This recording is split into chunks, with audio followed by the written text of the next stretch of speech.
Muriel Pénicaud, au cœur d'une polémique, la ministre du Travail est accusée d'avoir réalisé en 2013 une plus-value boursière d'1 million d'euros. À l'époque, elle était en poste chez Danone et le groupe supprimait 900 emplois. Des informations du journal L'Humanité qui ont déclenché la colère de l'opposition en plein débat sur la moralisation de la vie politique. Astrid Mesmorian et Geoffrey Berg. Au Sénat hier, en plein examen sur la loi sur la réforme du Code du travail, une communiste interpelle la ministre Muriel Pénicaud au sujet d'une ancienne transaction boursière relatée par le journal L'Humanité. La plus-value réalisée s'élève à 1 129 000 euros. La ministre du Travail répond un brin gêné. Nous ne sommes pas ici pour des approximations, voire de la démagogie. Il s'agit d'une rémunération décidée des années avant le plan de départ volontaire. En 2013, la directrice des ressources humaines chez Danone, c'est elle. Muriel Pénicaud revend alors des stock options. Ce sont des actions délivrées par l'entreprise que l'on peut céder après une durée minimum, généralement quelques années. Achetées à environ 35 € pièce, elle les revend à environ 58 €.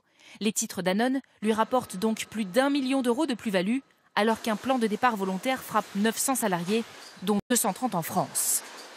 C'est légal et transparent comme en atteste sa déclaration d'intérêt. Mais ce matin... Bonjour. Madame Pénicaud, comprenez-vous la polémique autour de vos plus-values chez Danone? La ministre se défend à nouveau dans les colonnes du Figaro. Le niveau de ma rémunération était fixé en toute transparence, avec une part fixe et une part variable différée, comme les 200 autres dirigeants de l'entreprise. Le gouvernement relativise et tente de désamorcer. Il y a une petite polémique qui est faite sur le moment où elle aurait vendu. Permettez-moi d'être un observateur attentif et de vous dire que ce matin, le cours en bourse de cette entreprise était de 20% supérieur au moment où elle l'a vendu. On peut se dire que finalement, elle n'a pas fait une bonne affaire.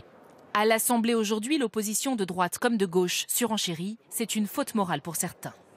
S'enrichir sur un plan de licenciement, je sais pas, aux Français de juger. Moi, je trouve que ça la disqualifie d'un certain point de vue pour aujourd'hui modifier le Code du travail. Certains vont plus loin et jettent un doute sur le calendrier de la transaction. Si tout cela est confirmé, ça constitue réellement, vraisemblablement, sur le plan juridique et pénal, un délit d'initié. Muriel Pénicaud, qui fait déjà face à une enquête judiciaire pour favoritisme présumé lié à un déplacement d'Emmanuel Macron à Las Vegas en 2016, compte sur l'été pour préparer la réforme phare du quinquennat du Code du travail par ordonnance.